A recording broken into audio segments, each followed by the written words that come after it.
French nobility lay broken in the mud, defeated by arrows, discipline, and a king who refused to kneel. This is the Battle of Agincourt.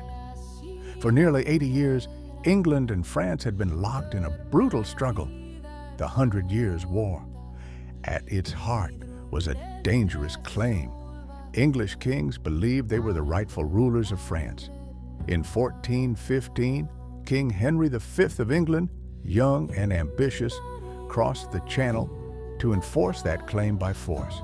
His target was the French port of Harfleur. The siege was costly. Disease ravaged Henry's army. Dysentery killed more men than swords.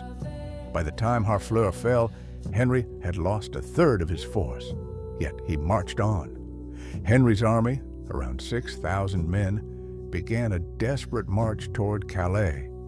They were hunted by a French force nearly 5 times larger.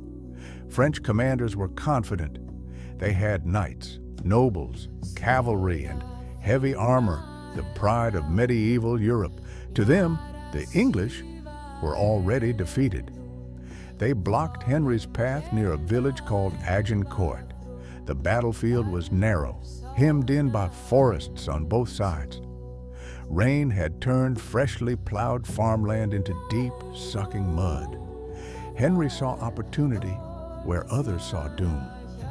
He positioned his men with ruthless precision, armored soldiers in the center, longbowmen on the flanks, sharpened wooden stakes planted into the earth.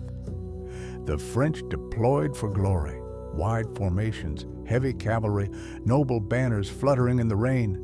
They believed numbers alone would win. The English struck first. Thousands of arrows darkened the sky. The English longbow, cheap and deadly, fired faster than any crossbow. Arrows punched through visors, joints, horses, and flesh. French cavalry charged, then collapsed. Horses fell, knights slipped. Men drowned in mud beneath the weight of their own armor. The narrow field became a trap. Those behind pushed forward. Those in front could not move. It was slaughter. Henry V fought on foot, wearing a crown on his helmet. A blow split his helmet open, nearly killing him. He did not retreat.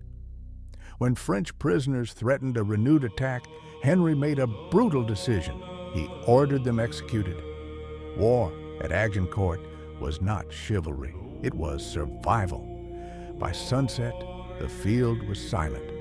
Between 6,000 and 10,000 French soldiers lay dead, many of them nobles, dukes, and counts. The English lost only a few hundred. France had not just lost a battle, it had lost its confidence. Agincourt shattered the myth of the invincible knight. It proved that discipline could defeat nobility, that common soldiers could break empires. It marked the slow death of feudal warfare and the rise of modern armies. For England, Agincourt became legend. For Europe, it was a warning. The old world was ending. In a muddy French field, arrows defeated an empire. And history was rewritten, not by kings alone, but by men who stood their ground. This was Agincourt.